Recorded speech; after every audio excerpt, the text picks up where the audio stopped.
Halo semua, kembali lagi di kampus virtual dengan saya Ferdi Arifin. Konten kali ini melanjutkan review bukunya Dale Hymes tentang Foundation in Social Linguistics. Secara khusus, konten yang akan kita bahas di sini masih dalam chapter 2, lebih tepatnya akhir chapter 2 dan permulaan chapter 3 tentang teori speaking Dale Hymes.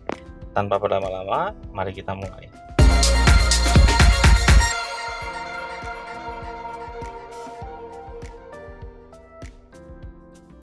Oke, sebelum mulai lebih jauh lagi, saya akan kasih tahu dikit ya tentang teori ini. Jadi, teori speaking ini sebenarnya adalah akronim dari setting and scene, participan, and sequence, key instrumentalities, norm of interaction, dan genre. Biasanya, teori ini sering digunakan untuk analisis situasi tutur atau speech event. Tujuannya, teori speaking Dale Hymes ini untuk melihat situasi dan kondisi masyarakat melalui bahasa yang diujarkan. Makanya di dalam bukunya Dale Hymes ini, bagian ini masih dikaitkan dengan ethnography of speaking. Nah, kita mulai dari huruf S dulu, setting and scene. Setting sendiri mengacu pada tempat dan waktu kejadian suatu ujaran. Sedangkan scene mengacu pada keadaan psikologis atau keadaan yang mendefinisikan kultural sebuah ujaran atau penutur.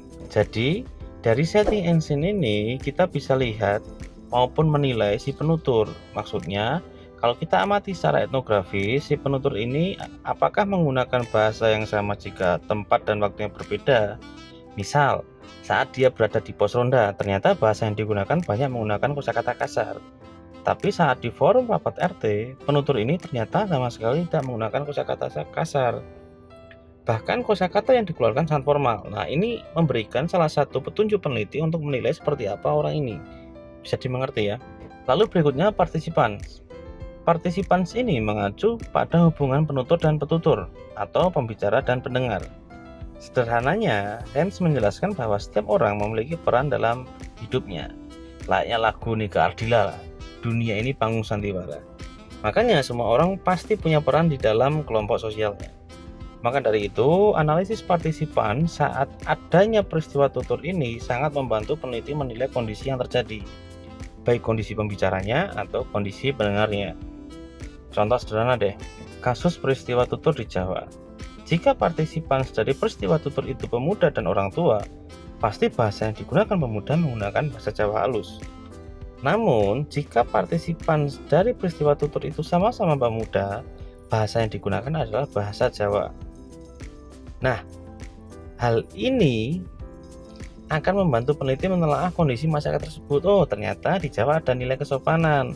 Soalnya pemudanya pakai bahasa halus dengan orang tua, tapi tidak kalau dengan pemuda atau setara. Jadi gitu ya, bisa dipahami kan ya. Lalu berikutnya ends. Ends ini mengacu pada sebuah pertukaran ujaran yang diakui dan diharapkan oleh peserta tutur. Contoh sederhananya kayak di pengadilan. Ujaran hakim mewakili kekuatan penuh atas kondisi terdakwa yang sedang diadili. Atau ujaran seorang juri memiliki hasil mutlak terhadap peserta lomba. Sudah dipahami ya ini ya. Lalu berikutnya sequences. Kalau ini mengacu pada bentuk dan konten sebuah ujaran, seperti penggunaan bahasa yang tepat, cara penggunaannya, hingga hubungan antara ujaran dengan topik yang sedang berlangsung. Secara sederhana, bagian ini lebih spesifik pada struktur bahasa yang digunakan dengan relasi struktur bahasa itu dengan topik pembicaraan. Lalu berikutnya key. Key ini mengacu pada penggunaan intonasi, cara bicara, dan pesan khusus yang muncul pada sebuah ujaran. Contoh deh, misal ibumu menyuruh adikmu makan. Awalnya mungkin ibumu cuma bilang, "Nak, makan dulu." Namun karena adikmu terlalu asik main game, mendadak ibumu buat intonasi tinggi, "Nak, makan dulu." Nah, pada ujaran kedua ini, ibu sudah menggunakan intonasi tinggi, berarti dia sedang serius dicampur emosi. Tapi kalau pada ujaran pertama, "Nak, makan dulu," bisa jadi ujaran itu hanya berupa pesan atau sekadar informasi semata. Bisa dipahami sampai sini ya. Lalu berikutnya adalah instrumentalities. Instrumentalities ini mengacu pada media yang digunakan pada situasi tutur. Apakah tuturan lisan, tulis, atau bahkan melalui media seperti WhatsApp, Instagram, dan lain sebagainya. Hal ini digunakan untuk mendeskripsikan peristiwa tutur yang sedang terjadi. Soalnya terkadang media itu mempengaruhi sebuah ujaran juga, makanya banyak ketersinggungan di dunia digital sekarang. Lalu berikutnya norm of interaction. Hal ini mengacu pada kebiasaan atau perilaku yang melekat pada penutur. Bisa jadi saat berujar menggunakan emosi marah sehingga pakai teriakan, atau penutur bicara pada orang asing sehingga ujarannya pelan dan tampak sopan. Nah, ini juga digunakan untuk mendeskripsikan sebuah peristiwa tutur yang sedang terjadi juga. Lalu yang terakhir adalah genre. Jelas ya, ini genre mengacu pada jenis ujarannya, kayak puisi, berita, atau dalam perkuliahan itu pasti berbeda. Soalnya genrenya juga berbeda. Oke. Jadi mungkin itu yang bisa saya sampaikan terkait dengan teori speakingnya Dale Helms.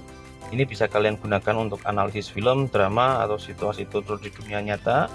Insya Allah besok coba saya buatkan konten contoh analisisnya jika kalian tertarik untuk penelitian ini.